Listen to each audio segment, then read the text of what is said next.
The FIFA World Cup is about to get bigger than ever. Not better. Not worse. Just a lot bigger. In 2026, the tournament jumps from 32 teams to 48 teams, adds more matches, introduces a brand new knockout round, and creates enough confusion to make even longtime football fans ask the same question. Wait, how does this thing actually work now?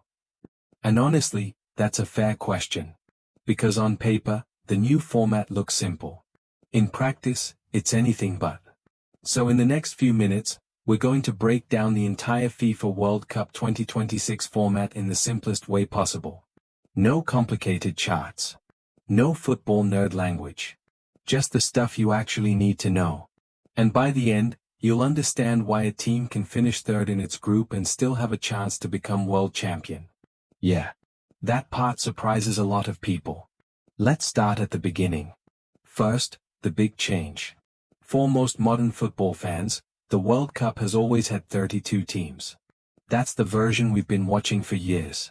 32 countries. 8 groups. A fairly simple path to the trophy. But FIFA decided that wasn't enough. More countries wanted a chance to participate. More fans wanted to see their teams involved. And FIFA looked at all of that and said, you know what this tournament needs?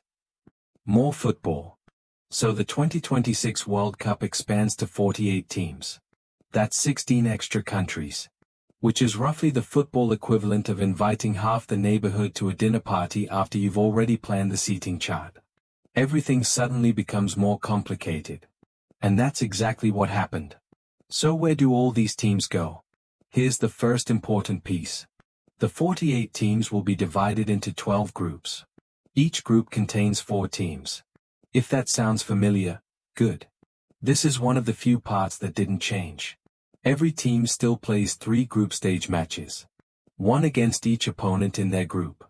Win a match, get 3 points. Draw, get 1. Lose, get nothing.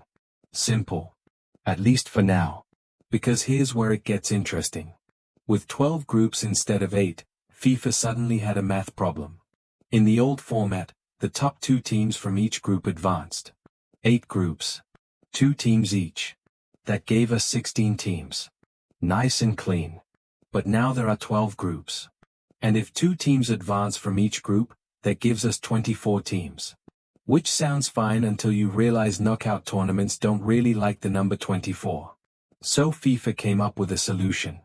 A slightly weird solution. But a solution. The top 2 teams from every group automatically qualify.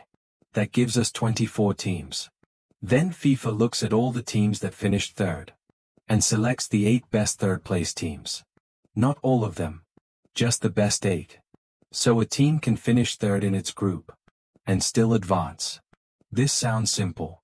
It isn't. Because now teams aren't only competing against the teams in their own group.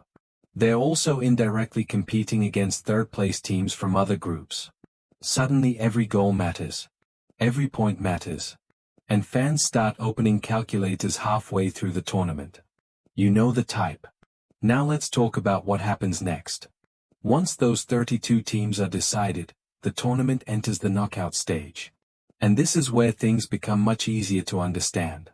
Lose once. Go home. That's it. No second chances. No safety net. No complicated equations. The first round is called the round of 32. Which is completely new. Previous World Cups skipped this stage because there weren't enough teams. Now there are. So the journey looks like this. Round of 32. Round of 16. Quarterfinals. Semifinals. Final. 5 knockout rounds. 5 chances to survive. And 1 team left standing at the end. Honestly, it feels a bit more like March Madness now. Every game matters. Every mistake matters. And every upset becomes even more dramatic. But there's one more thing people often ask. Why did FIFA do this in the first place? Officially, the goal is to make the World Cup more global. More countries can qualify. More continents get representation. More fans get to experience the tournament. And in theory, that's a pretty good thing. In practice? Well, some fans love it. Some fans hate it. and some are still trying to figure out how the bracket works. But regardless of where you stand, this format is here to stay. And it will produce the biggest World Cup in football history. So let's put everything together. The 2026 FIFA World Cup starts with 48 teams. Those teams are divided into 12 groups. The top 2 teams from every group advance. The 8 best third-place teams join them. That creates a 32-team knockout bracket.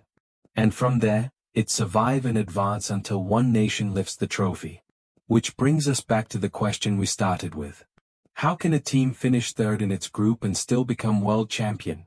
Because in the new World Cup, surviving the group stage is only the beginning. The real tournament starts after that. And with 48 teams, more countries than ever will get that chance. The bigger question is this. Will the new format create more excitement? Or just more chaos? We're about to find out.